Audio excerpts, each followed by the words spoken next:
Pakistan WhatsApp group ബന്ധം കണ്ടെത്തിയതിനെ തുടർന്ന് പെരുമ്പാവൂരിൽ അറസ്റ്റിലായ അസം സ്വദേശി മുബാറക് ഹുസൈനെ IBയും ATSഉം ചോദ്യം ചെയ്യും. മൊബൈൽ ഫോണിൽ കൊച്ചിൻ ഷിപ്പ്യാർഡ് റിഫൈനറി ചിത്രങ്ങളും കണ്ടെത്തി.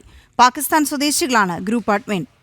ജിജീഷ് കരുണാകരൻ ചേരുന്നു വിവരങ്ങളുമായി. ജിജീഷ്, ഏറ്റവും ആശങ്കപ്പെടുത്തുന്ന ഒരു വാർത്തയാണ് അത്. ഇത്തരത്തിൽ ഒരു അസം സ്വദേശിയുടെ മുബാറക് ഹുസൈനെ ഇപ്പോൾ IBയും ATSഉം ചോദ്യം ചെയ്യുന്നുണ്ടല്ലോ. എന്തൊക്കെ വിവരങ്ങൾ ഇയാളിൽ നിന്ന് പ്രധാനമായും അറിയാൻ കഴിഞ്ഞു? ഈ ഷിപ്പ്യാർഡിന്റെയും റിഫൈനറിയുടെയും ഒക്കെ ചിത്രങ്ങൾ കണ്ടെത്തിയതിനെ സംബന്ധിച്ചൊക്കെയുള്ള ചോദ്യങ്ങൾക്ക് കൃത്യമായ ഉത്തരം ലഭ്യമായോ? വീണ, വലിയ ദുരൂഹതകൾ ഇപ്പോഴും തുടരുകയാണ്. പ്രത്യേകിച്ച് ഈ പാകിസ്ഥാൻ വാട്സാപ്പ് ഗ്രൂപ്പിൽ എങ്ങനെ അത്തരത്തിൽ പാകിസ്ഥാൻകാരോട് ഉൾപ്പെട്ട വാട്സാപ്പ് ഗ്രൂപ്പ് ഇയാൾ രൂപീകരിച്ചു, അതിലൂടെ എന്തെല്ലാം സന്ദേശങ്ങളായിരിക്കും കൈമാറിയത് എന്നിവ സംബന്ധിച്ചെല്ലാം ദുരൂഹതകളാണുള്ളത്. ഇത് സംബന്ധിച്ചൊന്നും കൃത്യമായ മറുപടികൾ ഇയാൾ പറഞ്ഞിട്ടില്ല.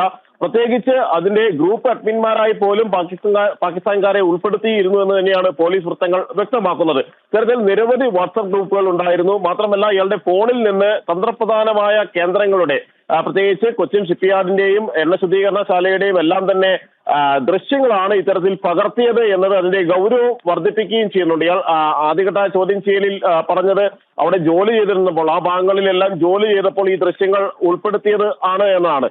എന്നാൽ മറ്റു ചില സംശയങ്ങളും പോലീസിനെ സംബന്ധിച്ചിടത്തോളവും രഹസ്യാന്വേഷണ വിഭാഗങ്ങളെ സംബന്ധിച്ചിടത്തോളവും ഉണ്ട്. ഇത്തരം വാട്സാപ്പ് ഗ്രൂപ്പുകൾ ഉണ്ടാക്കിയതിന് ശേഷം മറ്റു ദൃശ്യങ്ങൾ ഷെയർ ചെയ്യാനെന്ന പേരിൽ വലിയ തോതിൽ ഈ ഗ്രൂപ്പുകളിലൂടെ തന്ത്രപ്രധാന കേന്ദ്രങ്ങളുടെയും ഇവിടുത്തെ വിവരങ്ങളും എല്ലാം ചോർത്തുകയായിരുന്നു ലക്ഷ്യം എന്ന ഒരു സംശയം തന്നെയാണ് ജനിക്കുന്നത്. പ്രത്യേകിച്ച് ഈ ഉത്തരേന്ത്യക്കാർ, വിവിധ ഭാഷാ തൊഴിലാളികൾ പെരുമ്പാവൂരിലും സമീപ പ്രദേശങ്ങളിലും താമസിക്കുന്ന ആളുകൾക്കിടയിൽ ഇത്തരത്തിൽ പാകിസ്ഥാനുമായി ബന്ധമുള്ള ആളുകൾ ഉണ്ടായിരുന്നോ, ബംഗ്ലാദേശികൾ അവിടെ നുഴഞ്ഞു കയറിയതിന്റെ വിവരങ്ങൾ നേരത്തെ തന്നെ പുറത്തു വരികയും ചെയ്തിരുന്നു. അങ്ങനെയുള്ള ബംഗ്ലാദേശികളെ സഹായിക്കുകയോ അല്ലെങ്കിൽ ആ ബംഗ്ലാദേശികൾ വിവരങ്ങൾ ചോർത്തുമ്പോൾ അവർക്കാവശ്യമായ വിവരങ്ങൾ കൈമാറിയിരുന്ന സംഘങ്ങളിൽ ഉൾപ്പെട്ടിരുന്ന ആളുകളാണോ ഇവരെല്ലാം എന്നത് തന്നെയാണ് സംശയങ്ങൾ വർദ്ധിപ്പിക്കുന്നത്. കാരണം മറ്റൊരു കേസിന്റെ ഭാഗമായി നടത്തിയ ചെറിയ സംശയത്തിന്റെ അടിസ്ഥാനത്തിലാണ് ഇയാളുടെ മുബാറക് ഹുസൈന്റെ ഫോൺ അന്വേഷണ സംഘം പരിശോധിക്കുന്നത്. കാരണം ഇയാൾ തന്നെയാണ് ആദ്യം പരാതിയുമായി പോലീസിലേക്ക് എത്തുന്നത്. അവിടെ തന്റെ വീട്ടിലേക്ക് 5 അംഗ സംഘം അതിക്രമിച്ച് കയറിയെന്നും അവിടെ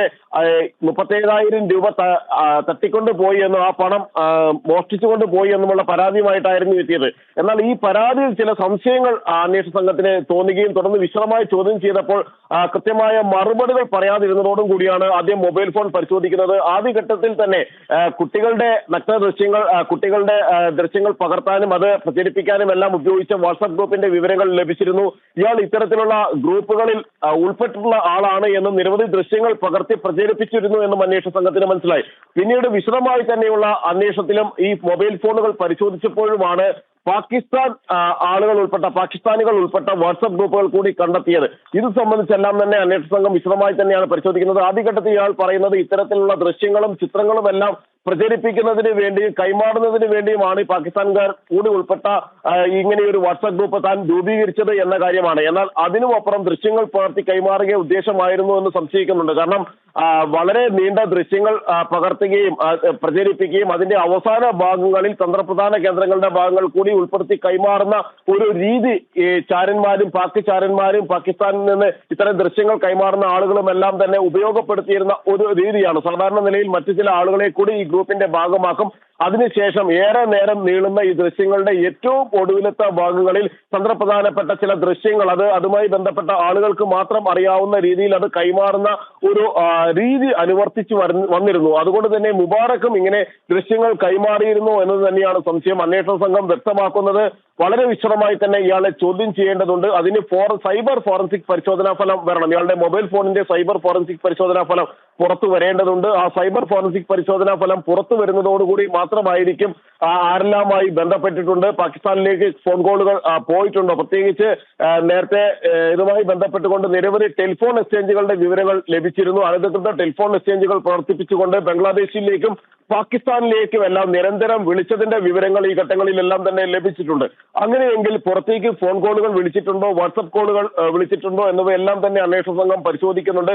മുബാറക്കിനെ വിശദമായി ചോദ്യം ചെയ്യുന്നതോടുകൂടി മാത്രമായിരിക്കും ഇക്കാര്യത്തിൽ കൂടുതൽ വ്യക്തത വരിക. അതേസമയം ജിജീഷ്, ഈ മറ്റൊരു സംഭവത്തിൽ പരാതി നൽകാനാണല്ലോ ഇയാൾ പോലീസിലെത്തിയത്. തുടർന്നാണ് സംശയം തോന്നി ഫോൺ പരിശോധിക്കേണ്ടി വന്നത്. അപ്പോൾ ഏതൊക്കെ കേസുകൾ യഥാർത്ഥത്തിൽ ഇപ്പോൾ ഇയാൾക്കെതിരെ എടുത്തിട്ടുണ്ട്? ഈ ഫോൺ പരിശോധിച്ചതിൽ നിന്ന് മറ്റു ചില കേസ് പോക്സോ അടക്കമുള്ള കേസുകളിലേക്ക് പോലീസ് പോയിട്ടുണ്ടെന്നാണ് മനസ്സിലാക്കുന്നത്. ഇപ്പോൾ എടുത്ത കേസുകൾ ഏതൊക്കെയാണ്? അതേസമയം സംശയാസ്പദമായ രീതിയിൽ ചോദ്യം ചെയ്യുമ്പോൾ അതിൻ്റെ നടപടിക്രമങ്ങളും ഇനി എങ്ങനെയാണ്? IBയും ATSും ചോദ്യം ചെയ്യാൻ ആരംഭിക്കുന്നത് എപ്പോഴായിരിക്കും? എങ്ങനെയാണ്? കസ്റ്റഡിയിൽ വാങ്ങുകയാണോ? കേസ് രജിസ്റ്റർ ചെയ്യുകയാണോ? എങ്ങനെയാണ് സാധാരണ ഇത്തരം ഒരു പ്രശ്നം കണ്ടെത്തിയ നടപടിക്രമങ്ങൾ? വീണ, നിലവിൽ ഈ മുബാറക് ഹുസൈനെതിരെ ചുമത്തിയിരിക്കുന്നത് പോക്സോ കേസാണ്. ഇത്തരത്തിൽ കുട്ടികളുടെ നഗ്ന ചിത്രങ്ങൾ അത് പ്രചരിപ്പിക്കുകയും കൈമാറുകയും കാണുകയും എല്ലാം ചെയ്തതിനെതിരായ കുറ്റമെന്ന നിലയിൽ ബാലനീതി വകുപ്പും ഒപ്പം തന്നെ പോക്സോ വകുപ്പും IT നിയമത്തിലെ വകുപ്പുകളും കൂടി ഉൾപ്പെടുത്തിയാണ് നിലവിൽ കേസ് രജിസ്റ്റർ ചെയ്തിരിക്കുന്നത്. എന്നാൽ കേന്ദ്ര രഹസ്യാന്വേഷണ വിഭാഗങ്ങൾ വളരെ വിശദമായ ഒരു ചോദ്യം ചെയ്യൽ അത് സാധാരണ നിലയിൽ ഇത്തരത്തിൽ ചാരപ്രവർത്തനവുമായി സാധ്യതകളുള്ള സംശയങ്ങൾ പോലീസ് ഉന്നയിക്കുന്ന കേസുകളിലും മറ്റ് രാജ്യങ്ങളിൽ നിന്ന് ഇവിടെ എത്തി അനധികൃതമായി കുടിയേറി താമസിക്കുന്നു എന്ന് കാണുന്ന ആളുകളെയും എല്ലാം തന്നെയാണ് ഇത്തരത്തിൽ വിവിധ രഹസ്യാന്വേഷണ വിഭാഗങ്ങൾ ചോദ്യം ചെയ്യാറുള്ളത്. പ്രത്യേകിച്ച് പാകിസ്ഥാൻ വാട്സാപ്പ് ഗ്രൂപ്പുകളിൽ ഇയാൾ ഉൾപ്പെട്ടിരുന്നു എന്നും അതിന്റെ അഡ്മിന്മാരായി പാകിസ്ഥാൻകാർ തന്നെ ഉണ്ടായിരുന്നു എന്നതിന്റെ എല്ലാം പോലീസിന് ലഭിച്ച വിവരത്തിന്റെ അടിസ്ഥാനത്തിൽ ഇയാളെ പോലീസ് ചോദ്യം ചെയ്യുന്നതിനൊപ്പം തന്നെയാണ് ATSും ഒപ്പം തന്നെ കേന്ദ്ര ഇന്റലിജൻസ് ബ്യൂറോയും ചോദ്യം ചെയ്യുക. നിലവിൽ പ്രാഥമികമായ ചില വിവരങ്ങൾ കേന്ദ്ര രഹസ്യാന്വേഷണ വിഭാഗങ്ങൾ ശേഖരിച്ചിട്ടുണ്ട്. പോലീസ് നൽകിയ വിവരങ്ങളുടെ അടിസ്ഥാനത്തിൽ അവർ കൈമാറിയ വിവരങ്ങൾ കൂടി ഉൾപ്പെടുത്തിയുള്ള ഒരു റിപ്പോർട്ട് നിലവിൽ തയ്യാറാക്കിയിട്ടുണ്ട്. എന്നാൽ വിശദമായി തന്നെയുള്ള ഒരു ചോദ്യം ചെയ്യൽ ആവശ്യമാണ് എന്ന വിവരം തന്നെയാണ് കേന്ദ്ര രഹസ്യാന്വേഷണ വിഭാഗങ്ങളിൽ നിന്ന് ലഭിക്കുന്ന ഒരു സൂചന എന്ന് പറയുന്നത്. കാരണം നേരത്തെയും പെരുമ്പാവൂർ കേന്ദ്രീകരിച്ച് വിവിധ ഭാഷാ തൊഴിലാളികളെ ചോദ്യം ചെയ്തപ്പോൾ ഇത്തരത്തിലുള്ള സംഭവങ്ങൾ ആവർത്തിച്ചിരുന്നു, അല്ലെങ്കിൽ സംശയകരമായ സാഹചര്യങ്ങൾ നിരവധി ഉണ്ടായിരുന്നു.